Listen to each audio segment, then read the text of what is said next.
Liqeni i Shkodrës është më i madh në Ballkan, varion nga 370 km2 në periudhën e verës deri në 500 km2 në periudhën e dimrit kur ka më shumë ujë.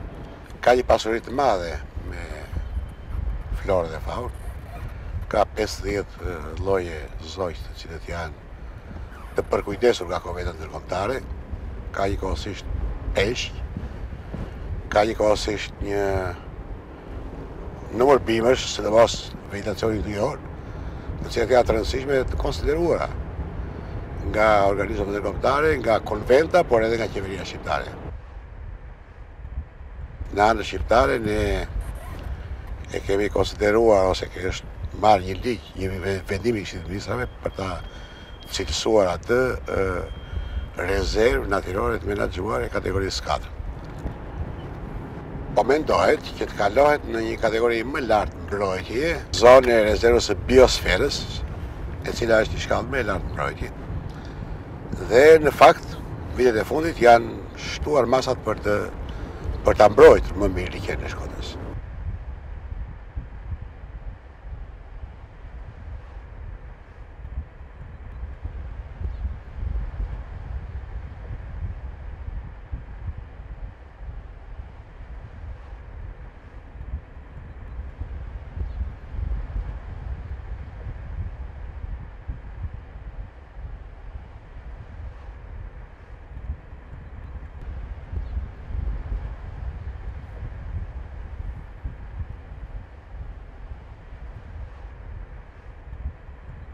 My name is I am representing NGO Green Home, and right now we are working on performing integrated management plan project, EMA plan.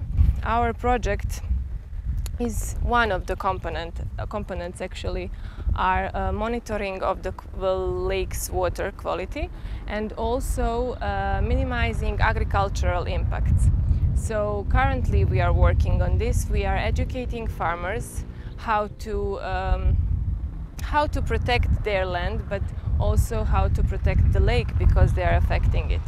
The bigger problem is maybe on the other side of the lake because the shore is the way you see it, so it's much more agricultural used and there is a lot of pesticides and there is a lot of pollution in the lake. It is not better case in Montenegro because we also have Zeta Valley and Golubovci that are polluting the lake as well. Montenegrin part of the lake is protected as national park, which means that it is on the highest level of protection. In terms of Europe, this is one of the most important biodiversity hotspots. But do we protect the lake? In terms of legal framework, yes. In terms of doing it in practice, no. Në përgjithësi ndotja këtu konsiston në mbetjet e ngurta, plastika sidomos, që ju e shikoni, por edhe deri tashmë edhe ujërat e zeza. Tu ka rreth 20 lokale, ndërkohë ka një 4.000 banorë, të cilët banojnë këtu. Dhe që në sezonin e verës është dhe më problematike sepse numri i vizitorëve e dyfishon popullsinë rezidente dhe përpasoj mbetjet dhe sidomos të ujërave që janë më të mëdha.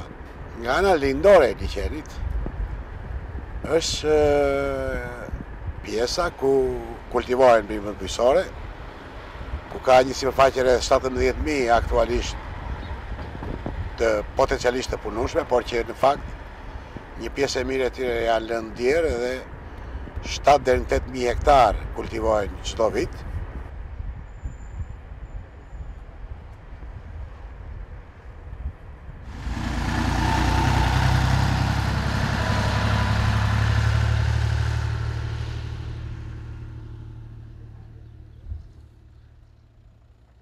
Unë ju thash që në dinamik, i vrojtuar për 30 vitet e fundit, Liqeni i Shkodrës vazhdon që të mbi ngarkohet me ndotës.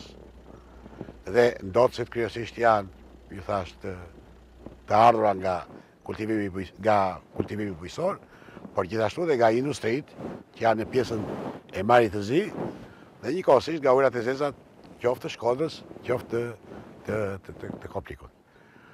Një pyetje që shtrohet dhe që e bëjnë dhe fëmijët dhe të rriturit është, a e dim ata që po ndoti? Në një farë mënyre, a janë armiq të mjedisit, ose së paku shpallën të tillë sipas një gjykimi fëminor. Në fakt, fermerët e dinë tashme që për krah rritjes prodhimit, përdorimi i pesticideve dhe i plerave kimike, ndot edhe mjedisin, liqeni në këtë rast, por në konceptin agronomik, por edhe të fermerëve, përdorimi i inputeve si që janë plerat edhe pesticidet, janë një e keqe e domosdoshme për bujqësinë, edhe ka një kontradikt natyrisht midis asaj që ekonomistët dhe agronomët duan të bëjnë, duan të rrisin prodhimin bujqësor, dhe asaj që ambientalistët duan të bëjnë nga ana tjetër, të reduktojnë në maksimumin e mundshëm përdorimin e inputeve në bujqësi.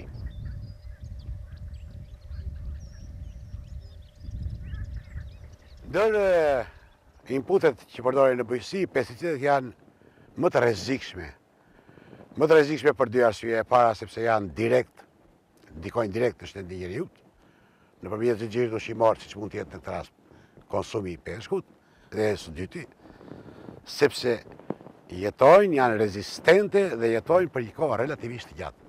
Për shembull, ne kemi përdorur përpara 20 vjetësh kimikate me hapësira të konsiderueshme në bujqësi, dhe sot vazhdojmë të gjejmë gjurmë të atyre kimikateve që janë përdorur dikur dhe që nuk përdoren sot. Personalisht, unë kam një kontradiktë të tillë, sepse në fakt jam një agronom në diplomë universitare, jam një mjedisor në një doktoratur në Francë, dhe ndihem në fakt midis dy kahjeve. Do të thotë nevojitet të prodhojmë, natyrisht, nevojitet që të sigurojmë të ardhura për fermerët, natyrisht, nevojitet të mbrojmë. Është e sigurt, është një kërkesë që vjen nga të gjithë. Është një presion që vjen nga të gjithë.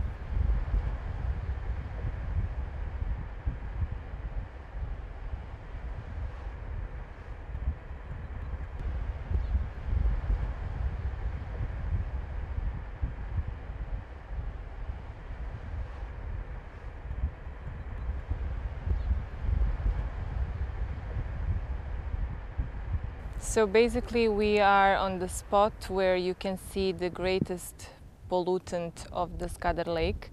It's aluminium plant of Podgorica. These are two red mud basins.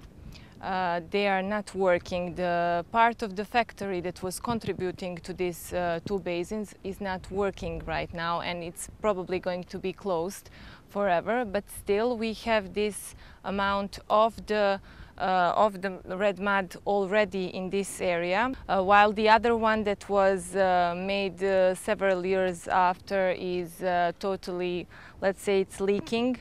So this very big amount of heavy metals and pollutants are going underwater systems, and they are going towards the Skadar Lake. So when we talk about Skadar Lake and its biggest problem, it is the industrial pollution from the aluminium plant. Currently our government is trying to take a loan to remediate this site in terms of closing these basins and in terms of making a proper solution for the environment. Not polluting just the lake, but are polluting people, because under water system is actually going to the connected to the water, and it is used for the agriculture, and people are eating food that has been polluted by the aluminium plant.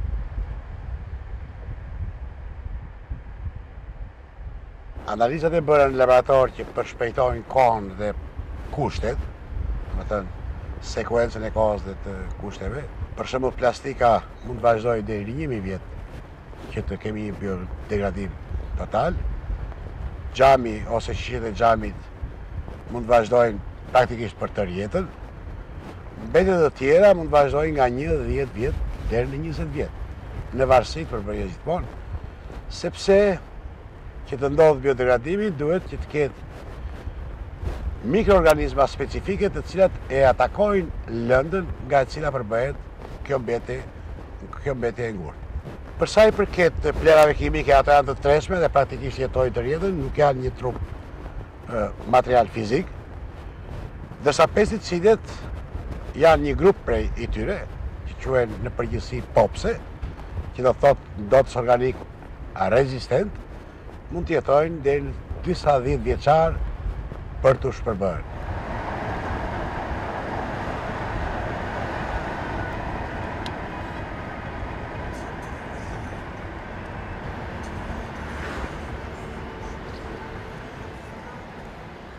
Come a little bit closer, just to see what we have near the national park. So this is visitor center. This is the building of National Park Skadar Lake, and there was a huge affair regarding this national park, since an eagle named Bruzda, actually that was monitored by a Poland ornithologist, was killed in the National Park Skadar Lake. It was actually wounded, but ended up in the house of Director of National Park, Mr. Goran Škatarić. So basically it wouldn't be that big affair, and it wouldn't be a nonsense, sort of speaking, if the wounded bird wasn't brought to the veterinarian. Instead of that, it was taken to the police because of the monitoring device, GPS device, that Mr. Škatarić thought it was a spying device. So we had, as I said already, big affair, international affair, since this bird was monitored by European Commission project in Poland.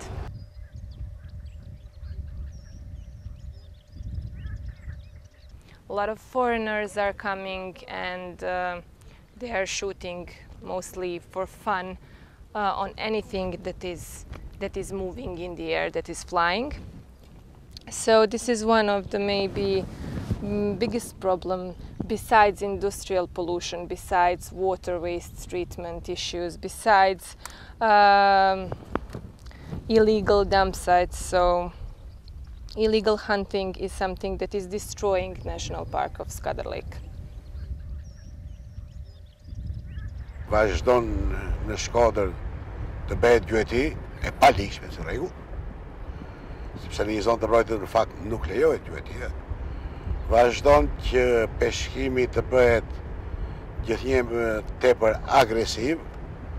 Janë 410 subjekte të regjistruar deri tani, por numri i peshkatarëve që peshkojnë krapin, sidomos në Shkodër, është shumë i madh, mendohet 600. Hunter is caught in act.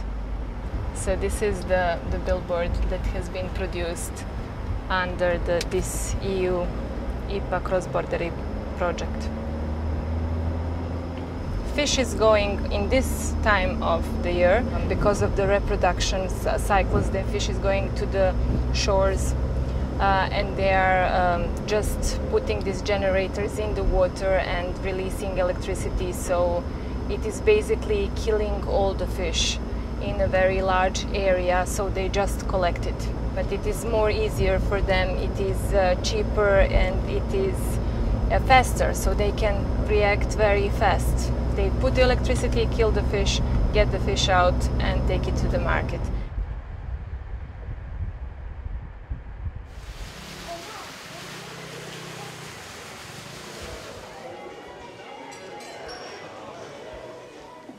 Një pjesë të këtyre specieve që u përmenda, që janë që është në vëdet 250.000. Para pespe. Para kësaj. Por mbas coffee break. Mbas coffee break. Organizaciju hemoglobina i uzame izvori zagađenja na prostoru položaja ispuštanja. Položaj Skadarskog jezera na samom Balkanskom poluostrvu. Prosto jezero se nalazi...